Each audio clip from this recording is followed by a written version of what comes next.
Good morning. Good morning. I'm Kotz. I'm one of the pastors here, and I have to say that every time in case somebody's joining us for the first time online, so hey. We are at the last part of a series called Revealing Jesus. We've been going through a thematic study of the book of Revelation. I would have loved to have gone verse by verse, chapter by chapter, but that would take us another 3 years. So we're just going through the main themes, and the themes that we're picking, we had to even cut down on that. We were picking themes that started early in the Bible and these are threads that's going woven throughout the scriptures, and it gets tied up at the end of book of Revelation. So today we're talking about our final theme, which is theme number 5, which is the city. And I don't know if you guys know this, but there's this interesting story that's happening. If you look for cities in the Bible, from the first one to the very last one, you'll see that there's this really interesting story that is trying to tell us. And John, who wrote the book of Revelation, picked up on that, and he decided to, say, well, this is what we expect the city to look like in the future. So, and these are the last 2 chapters of Revelation. So, if you listen carefully today, then you might not understand everything in the last 2 chapters of Revelation, but you'll get a good idea of what the last 2 chapters in Revelation are trying to say. So, before we jump into the city, we have to start in Genesis chapter 1 and 2, which is not the city, but it is the garden. The garden. You see, the garden is this imagery of how God is coming down to earth. His kingdom is coming down to earth. He kisses the surface of the earth and humanity, and now everything on earth is good. It's honky-dory. It is heaven on earth. It is shalom. That's what the Hebrew people call it, shalom. And here's an artist's depiction, right, of what it is. There's like a big tree in the middle of the garden. It's super high. It's the biggest tree in the garden. It's in the center of it. And from there you see the waters pouring out, and the waters form into rivers, and it goes to the 4 corners of the earth, and every part of the earth is blessed by it. There's life. Wherever the water touches, there's life, right? And these river, it represents, it's also a symbolic way of saying that in the beginning, the world was abundant of resources. There was a lot of peace. There was a lot of things that you see in the world that are good as a reflection of the goodness of God. We see God's image in people that's not corrupt. There's no hoarding because there's enough stuff to hold, for everybody. There's no sickness. There's no pain. There's no death. This is the world that God intended in the very first place. And that whole thing God calls shalom. And then we have Adam and Eve, and they do something bad, and then eventually they have kids, Cain and Abel, and they have a 3rd kid, but that comes later in the story. Okay, and it's through the Cain and Abel story that we get to see a glimpse of the very first city. The first city, at least in the Bible, because if you do archaeological digs, maybe you'll find other cities like, oh, this one predates this one. But at least in the Bible, this is the first city, okay? And we're going to talk about that in a second. But before we talk about the first city in the Bible, I have to define what a city is, okay? Because the way that we define city is very different from the way that the biblical authors define city. In those days, a city, at least in the Bible, is a group of neighborhoods surrounded by a wall. If you look at old ancient photographs of ancient cities, you'll always see like these thick, tall walls around a civilization that would be considered a city. So when you think like Los Angeles, they would not look at Los Angeles and say, oh, that's a city. If the mayor of Los Angeles decides to build a wall around Los Angeles, then it would be called a city. If there's a wall around it, it was a city. If there is no wall around it, it was not a city. It was probably a village. Okay, so that's the thing you have to keep in mind. That's the feature of a city back then. Okay, so back to the story of Cain and Abel. We have Cain who is getting jealous of his brother Abel. Cain is like, ooh, he's in the way of me getting full favor from God. So he's like, I'm raging with anger, and I want to get rid of him because he's in the way of me having this close relationship with God, right? So he's like, I have to kill this guy. I have to kill my brother. And this is where we pick up the story. We read this last week, but good reminder. Lord said to Cain, why are you angry? Why is your face downcast? Like I could see something in you that doesn't belong there. Okay, you need to deal with that anger or else it's going to have mastery over you. Next verse. If you do what is right, will you not be accepted? But if you do not do what is right, sin is crouching at your door. We talked about that, which is a symbol of the beast. It desires to have you, but you must rule over it. Like this anger inside of you is going to lead to something worse. And so what does Cain do? Instead of having mastery over his anger, he lets the anger have mastery over him, and this is what happens. Now Cain said to his brother Abel, hey, let's go for a walk. Let's go to the field. While they were in the field, Cain attacked his brother Abel and killed him. at least in the Bible, and I'm going to keep saying this because I'm sure it happened before, at least in the Bible, this is the first, it's the invention of murder, okay? He's like, there's something I want, there's somebody in the way I'm going to get to that something is by killing the person, getting rid of the person that's in front of me, that's in the way, and by doing that, I'm going to get what I want, which is favor from God, right? But in introducing murder, Cain comes across this epiphany, which he probably should have thought of before he did this thing, which is, wait a minute, if I'm introducing murder into this world, that also means that somebody could kill me. Like, I could be killed by my own invention, right? As a matter of fact, when we get kicked out of the garden and we are, like, away from God, people are going to look around and say, hey, how come we're not with God anymore? Oh, they're going to blame me, and they're going to use that murder thing I invented, and they're going to use it against me. So all of a sudden, he's feeling insecure. Like, what have I introduced to this world? Let's keep reading the story. Cain said to the Lord, today you are driving me from the land, and I will be hidden from your presence. I will be a restless wanderer on the earth, and whoever finds me will kill me. So all of a sudden, he's feeling, okay, I got to look behind my back. I got to make sure around the corner, around that tree, I got to make sure that there's nobody there with with karate skills that might kill me. I don't know, right? So he's like worried now. So what does he do? What does he do? Let's keep reading. So Cain went out from the Lord's presence and lived in the land of Nod, east of Eden. Let's keep going. Cain made love to his wife, and she became pregnant and gave birth to Enoch. When you have a family, you have even more things to protect, right? So now Cain's even more worried and more insecure. Cain was then building a city. First mention of a city in the Bible, and he named it after his son Enoch. So he builds up walls because of his insecurity. He builds up walls because he needs to be protected, self-protection, right? Now, this story continues about 5 to 6 generations after Cain. This is what we read. There's a guy named Lamech, that's his descendant. Lamech said to his wives, I have killed a man for wounding me, a young man for injuring me. If Cain is avenged 7 times, then Lamech 77 times. You could hear the boastfulness, right? Before Cain killed somebody, and then he felt remorse. What have I done? Oh no, I feel the insecurity. So he builds up walls, and now 5 or 6 generations later, his descendant is almost boastful about it. Yo, I just killed somebody. Why? Because somebody slapped me, right? And you know what? If my great-great-great-great-grandfather, killed somebody, well, I'm going to be doing this 77 times, right? Like, he's boastful. He's proud of it. He's celebrating the fact that he is a murderer. How did this happen? Well, this is how it usually starts. Protection. I'm afraid that somebody's going to kill me. So I'm going to build a wall. Protection. I want to make sure that I'm safe. Security. And from that protection usually comes insulation. You're in a bubble now. So the things that you have to, opinions you have about the world, well, you're in an echo chamber, so every time you say something, everyone's going to agree with you.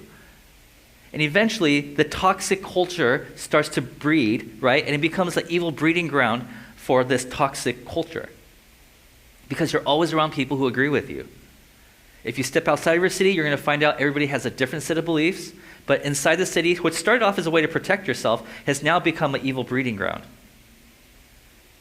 So what the biblical authors in Genesis are trying to say, and you could tell I love Genesis. We'll talk about Genesis maybe next year. But you'll find out that early in the Bible, cities are considered to be bad. We know this because every time a city is mentioned, you'll find out that it's founded by a murderer. It is ruled by a corrupt king, right? That there are people who live there who are arrogant and violent. So you're like, so why doesn't God destroy the city? Well, not everything in the city is bad. Take a look at this.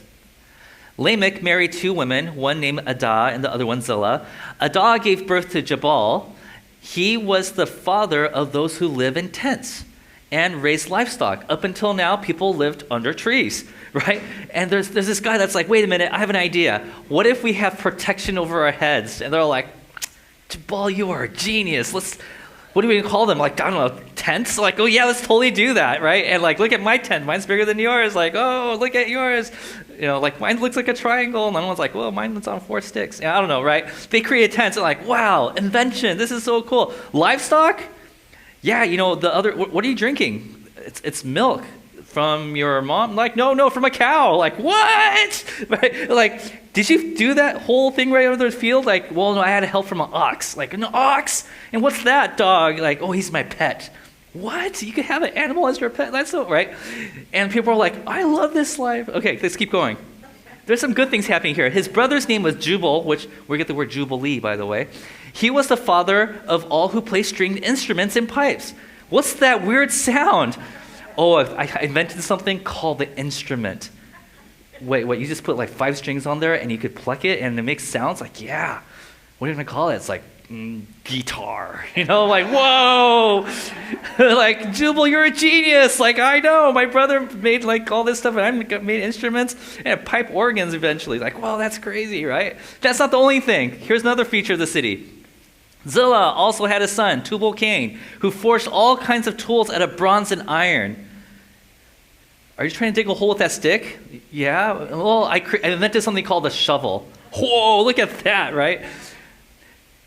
There's good stuff that comes from the city too, right? They create hoes and shovels and rakes, and they're like, this is so cool. I'm like, oh my gosh. But here's the thing. When you're in an insulated area, a city, when your main purpose is to protect yourself from the outside evil forces, eventually these tools become swords and shields, arrows, right?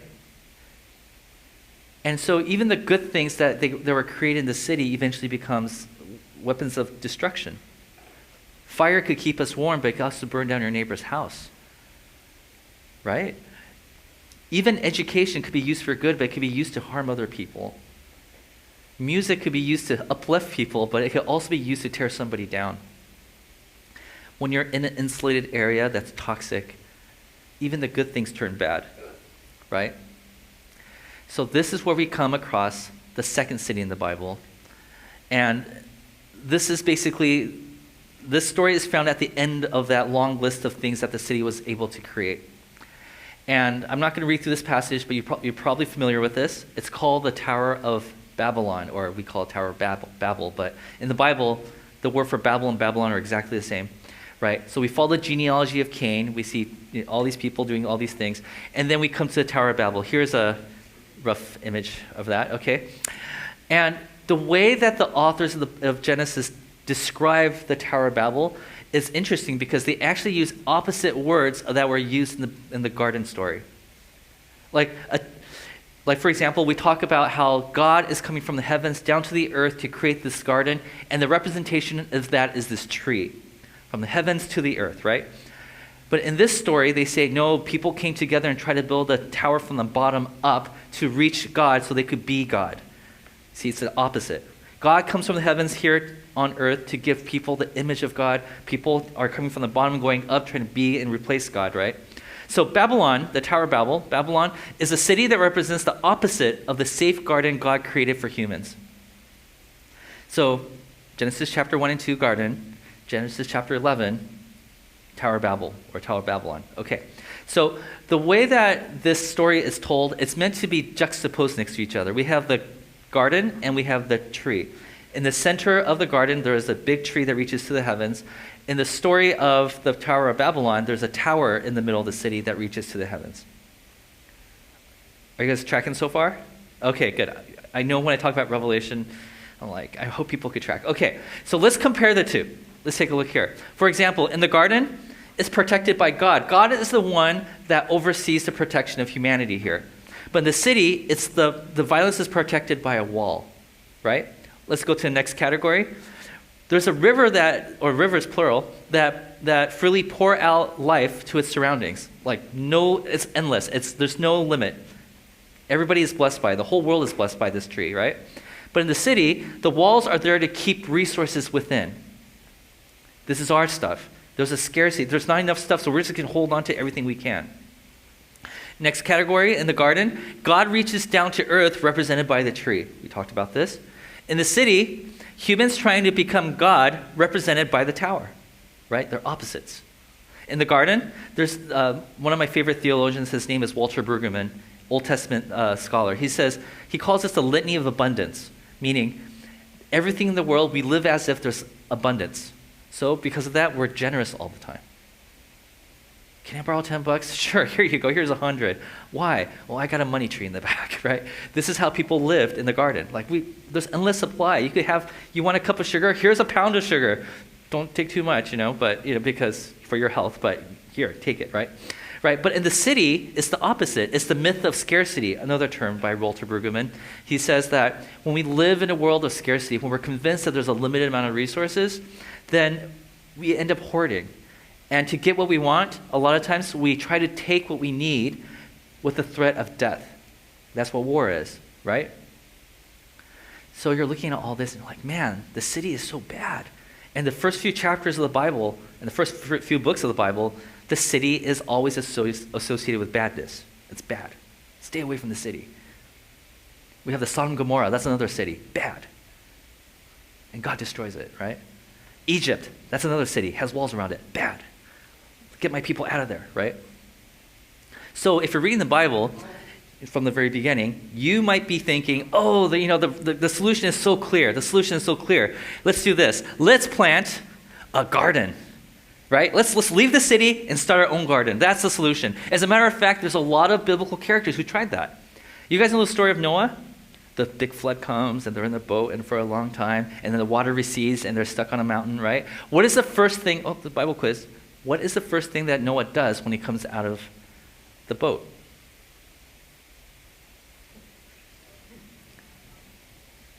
Genesis 6, 7, and 8. Guys, we're only 8 chapters into the Bible and you haven't read it. Okay. Noah plants a vineyard. Why does he do that? Oh, by the way, what does Noah do after he plants the vineyard? He creates wine and he gets naked. Now, is it because he's way too drunk? Is that why he's naked? Some people would say that. But this is Noah trying to reclaim the garden. Adam and Eve were naked in the garden. He plants a garden, takes off his clothes, thinking, now that evil is all washed away off the surface of the earth, I'm going to be the new Adam.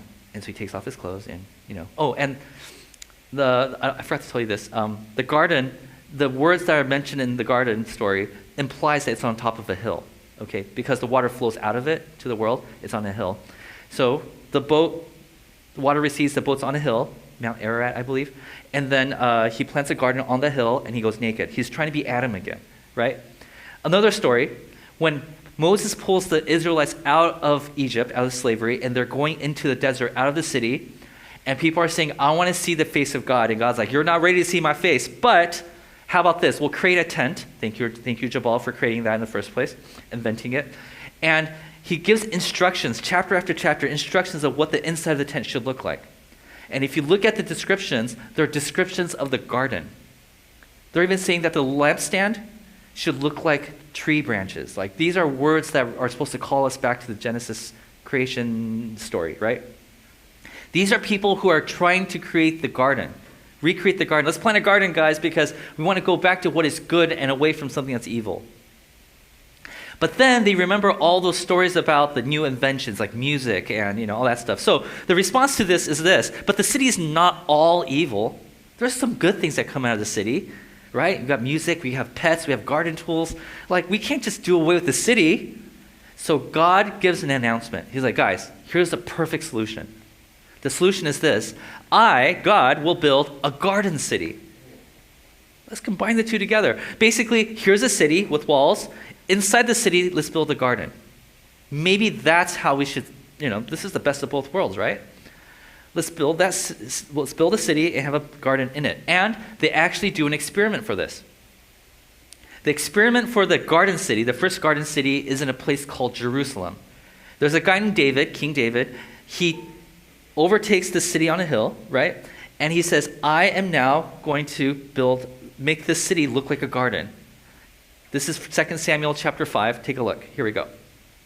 David then took up residence in the fortress and called it the city of David. We call it Jerusalem. He built up the area around it from the terraces inward. So he's trying to change the city that he's living in to make it more and more into a garden. Let's keep going. David went to bring up the ark of God, which is the presence of God in a box, right? From the house of Obed-Edom to the city of David with rejoicing. People are cheering, like David's bringing in the ark. And everyone's like, yeah! Look at the details of what David is dressed as here. Wearing a linen ephod, meaning he's in his tidy whities. Nothing else. Why is he doing that, by the way? Adam, Noah, he's like, this is the garden. So let's strip naked, right? David was dancing before the Lord with all his might while he and all Israel were bringing up the ark of the Lord with shouts and the sound of trumpets. People are celebrating. They're like, yeah, the Eden garden is back, and this time it's in our city. Woo! Let's keep reading. They brought the ark of the Lord and set it in this place inside the tent that David had pitched for it. So that's like the tent that God wants, right? And David sacrificed burnt offerings and fellowship offerings, which are the two types of offerings that Cain and Abel gave to the Lord, meaning as they're entering into the garden, we're giving the same offerings that Cain and Abel gave before the Lord. So they're like, let's do it. We're working our way back into the garden, right? Next verse. After he had finished sacrificing the burnt offerings and fellowship offerings, he blessed the people. Call back to day 7 of creation. He blessed the people in the name of the Lord Almighty. Let's keep going.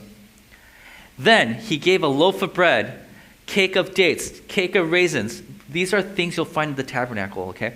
To each person in the whole crowd of Israel, both men and women. So you can see with the descriptions here that David is trying to create a garden inside the walls of the city called Jerusalem, okay?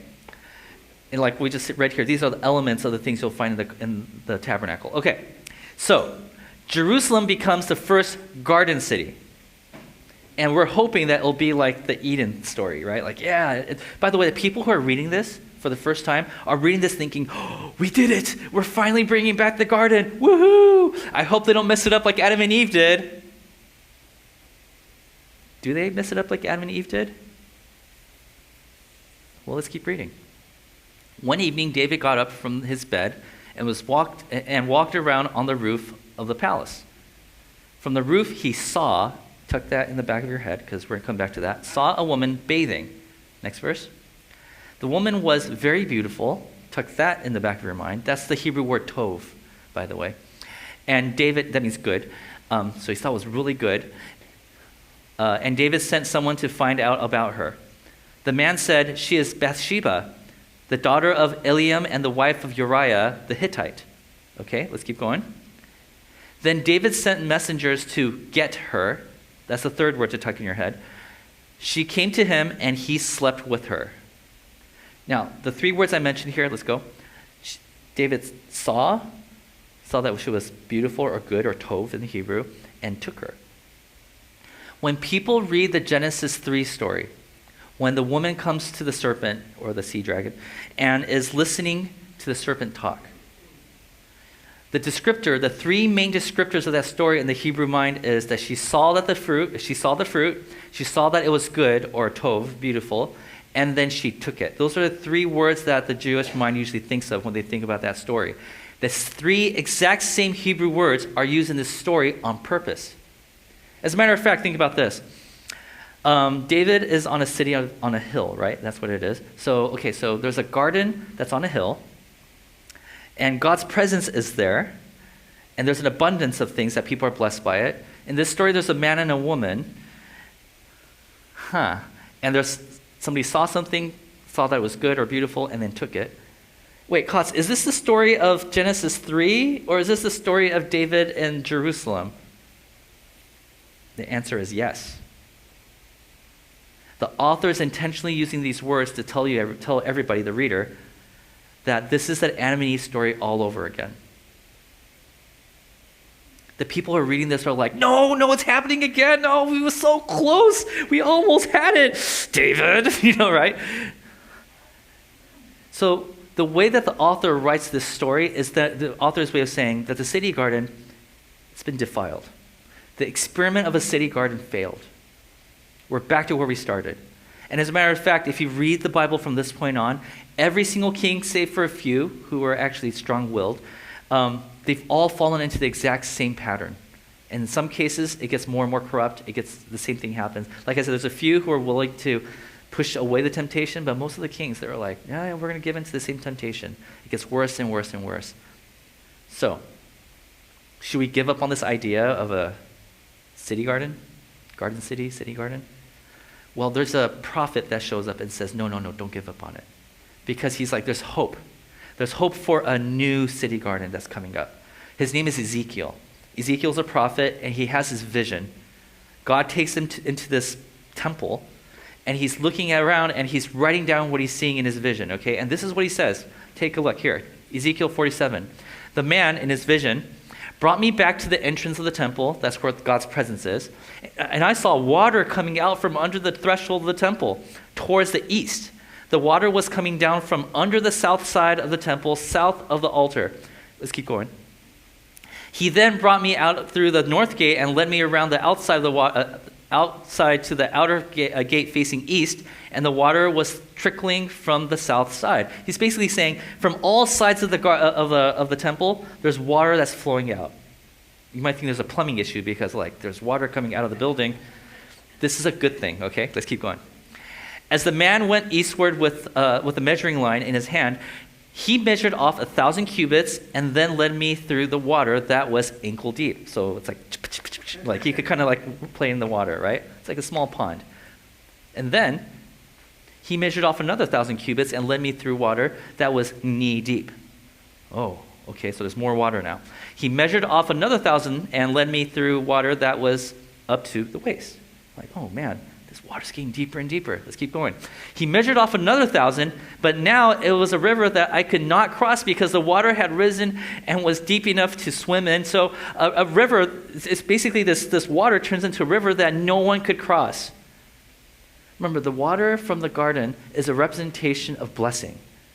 That God is giving life to everything, coming from all directions of the temple into the world. And he's saying, there's so much blessing, there's abundance flowing out so much that I couldn't even cross it because the water, is supposed to give life. If I go through it, I would drown, I would die. That would kind of be weird in this vision. So he doesn't cross it, right? So he's like, wow, there's so much water here. This is a vision of God telling Ezekiel, don't give up on this garden city idea because it's going to happen. And when it does, the whole world is going to be blessed through it. Just like the garden.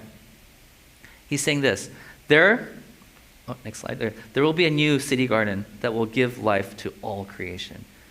Well, when is that going to happen? Far, far down the road.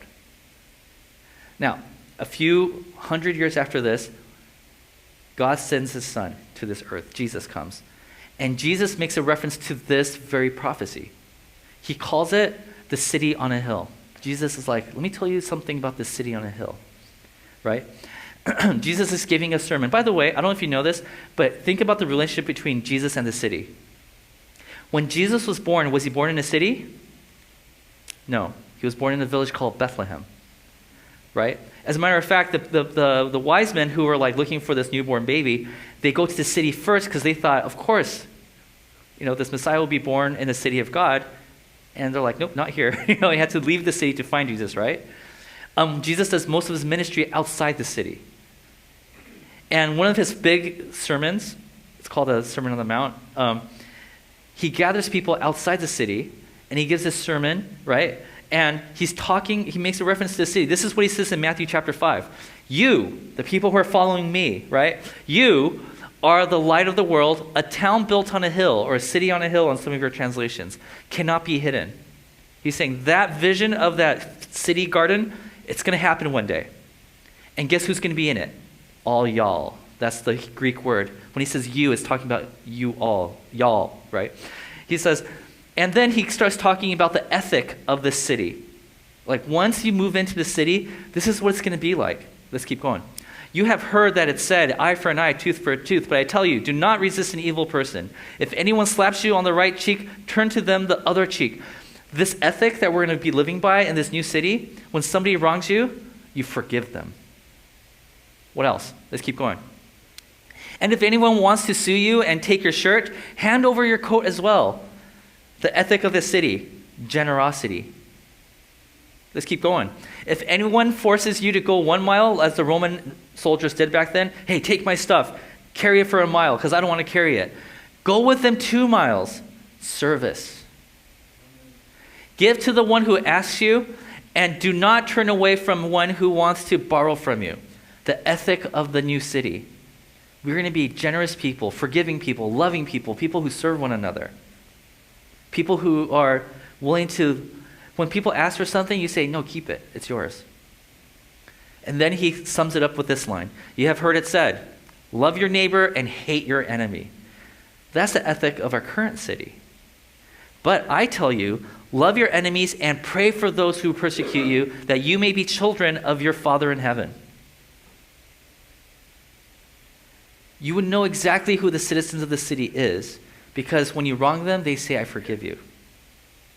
Ooh, we're enemies. But why is this person loving me? Why is this person praying for me? Ethic of the city. And you are all citizens of that city. So the Sermon on the Mount is basically a preview of a future garden city. Jesus is giving us these high standards, saying this is what it's going to be like. And he says, and all of you guys are going to feel right at home when you're there. As a matter of fact, the first century church, right after Jesus died, the church, right? The first century church, they believed that the church was a preview of the future garden city. So people will enter, back then churches were in homes, and they had about like 12 people. People will come into these homes their first time there, and they'll say, this doesn't seem like it should work. There's a Roman centurion, and there's a Jewish man, and there's a master, and there's a slave, and there's a man and a woman, and this shouldn't work. They should be at each other's throats. But they're breaking bread, and they're drinking wine. They're saying that they're committing to each other, saying that they're going to serve one another, and they're going to die for one another. Like, what is this? They're like, well, we're just a preview of what's to come. And the first century church believed this. I know, crazy, right? Yeah. Now, all this is background information for what we're going to read right now, Revelation 21 to 22. And I promise you, we're 2/3 to 3/4 of the way through the sermon. Oh yeah, the good news, this is the last part of Revelation that we're talking about.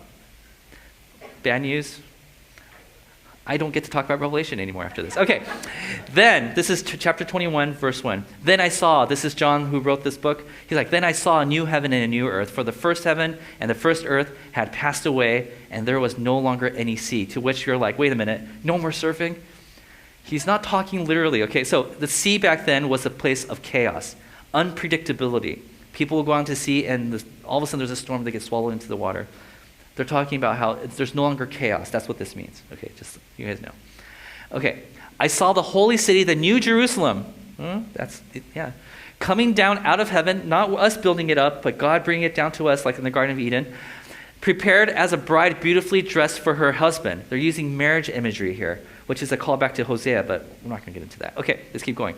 And I heard a loud voice from the throne saying, look, God's dwelling place is now among the people, and he will dwell with them. It's this idea of intimate relationship. We are now together. God and humanity finally together. They will be his people, and God himself will be with them and be their God. This is what God's been wanting all along. Jesus coming to dwell with people was one way of doing it, but now he could be with all people at once. He will wipe every tear from their eyes. There will be no more death or mourning or crying or pain, for the old order of things has passed away. The old way of doing cities is now gone. Now, when we read this, especially if you're going through some ailments right now, you're like, oh, no more suffering, no more death. This is so cool. No more crying. Oh, this is what I want. And yes, this is what John is saying here, but he's actually saying a lot more than that. Here's a scholar. His name is Jonathan Moo, like the cow. And this is what he says. This is a depiction of a restored Edenic paradise. This is like Eden coming to us all over again. It is a world taken beyond threat. Okay, so he's not just, we'll come back to that. No more death, mourning, sorrow, or pain. Above all, it is a vision centered on and defined by the presence of God with his people. When we think about no more pain, no more, sorrow and all that kind of stuff, you're like, yes, I'm actually going through that right now. Please, thank you. No more of that in the future. Yes, right? But what this scholar is also saying is this. A lot of the reasons why we wage war, right, is because we feel threatened. I need that medicine. I need that money to feed my family. I need this. I need that. I need to protect my family. And for that reason, there's more violence in this world. By God wiping away all those bad things, there's no more reason for us to go to war. No more reason for us to steal something, right? So that's what he's saying here. So next part. He who was seated on the throne said, I am making everything new. All the old stuff, whoosh, new stuff. Okay, here we go. To the thirsty, by the way, the word new, there's different Greek words for the word new. The word new here does not imply what I just demonstrated to you, like whoosh, and then start something new. That was bad. It means like it's something that's already existing, but it's now made new. So it's a renewal, not wipe it away and, something totally different, Like, here's old Kotz, here's new Kotz. No, not like that. Here's old Kotz, but here's a new version of him. Okay, anyways, okay. To the thirsty, I will give water without cost. Abundance is free. Everybody gets it. From the spring of the water of life. That's a reference to Ezekiel, which we just looked over, right? Let's keep going. And he carried me away in the spirit, because, the city of God has to have a mountain. Where's the mountain? Well, here it is. There's a mountain great and high, and showed me the holy city, Jerusalem, coming down out of heaven from God. Wait a minute. Kotz, didn't you say that a city is supposed to have walls? The garden didn't have walls. So wait, what are we going to do about that wall thing, right? Because is it exclusive? Are we going to keep people out? Like, why do we have walls in the future in this heavenly city? He addresses it right here. It had a great high wall with 12 gates. Oh, it still has gates. And with 12 angels at the gates. On the gates were written the names of the 12 tribes of Israel. Keep going. On no day will its gates ever be shut. For there will be no night there. Night is a sign of chaos. Because God is light, night is the opposite of that. So why even have a wall if you're going to have, there's 12 gates, so there's 4 walls, so there's 3 gates on each side, which is like what Jerusalem looks like, the wall around it has 3 gates on both sides, all 4 sides. But why even have walls if we're going to have it open all the time? Well, I've been reading a lot of scholars, and a lot of them say this. In the same way that when Jesus died and rose again, he still had the scars in his hands and his feet, right? He didn't have to have those scars when he resurrected, right? But he had it. It's a reminder of the price that was paid. It was a reminder how things used to be, right? So as you go to this new heavenly city, you walk through and you look around, it's like, well, look at these walls. Remember when they used to be shut? But now we're open to everybody. Let's keep going. Then the angel showed me the river of the water of life. Call back to Ezekiel, hyperlink. Double-click it and it'll take you to Ezekiel. As clear as crystal, flowing from the throne of God and of the Lamb down the middle of the great street of the city. This river is coming not from a tree this time. It's coming from God himself. And it's going down the main street of this new Jerusalem. And let's see what's around it. On each side of the river stood the tree of life. Now, we don't know if there's actually 2 trees of life, or if it's one big tree of life that's kind of branched at the bottom into 2 parts, and the river is flowing through it. We don't know, but there's a tree of life, which is in the Garden of Eden, bearing 12 crops of fruit, yielding its fruit every month. Again, abundance. There's never going to be hunger again, because there's enough for everybody. And the leaves of the tree are for the healing of the nations. Nations will stop warring against each other, because there's an abundance for everybody. There's no more greed, no more death, no more sickness. All the reasons that we have for going to war is wiped out. And that brings healing to the nations. There's abundance. And it's good for all people, not just people who look like us, or the people who believe like us, or sees the world like us. It's good for all people. And like I said, God is light. The opposite of light is darkness. And so this is why John says this: there will be no more night. They will not need light or a lamp or the light of the sun, for the Lord God will give them the light, because he is light. And they will reign forever and ever. This is how this portion of Revelation ends. My favorite scholar, N.T. Wright, this is what he says about this passage. As heaven and earth come together, as the bride and the lamb come together, both signs that the dualities in Genesis are at last united as intended, so the garden and the city come together as well. God is all about bringing things together that were meant to be together but were separated because of sin, right? Keep going. Humans, in community with one another and with God, are to exercise their delighted and wise stewardship over the earth and its fruits in the glorious light that comes from the throne.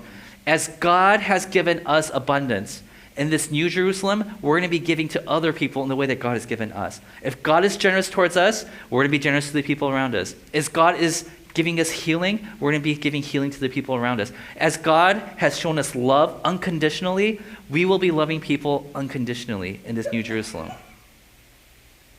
And N.T. Wright ends by saying this: like other aspects of this vision of the ultimate future, because this is about the future, this too is to be anticipated in the present.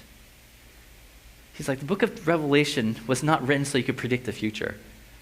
Oh, the mark of the beast must be this. Oh, I see that in our politicians. Or, oh, the vaccine must be the, right. We all try to think about, like, what is it that is, that we see in the book of Revelation? And to your right, the scholar is saying, guys, yes, this is about the future, but the point of this passage is so that we could start implementing this here right now. This is a book about the present.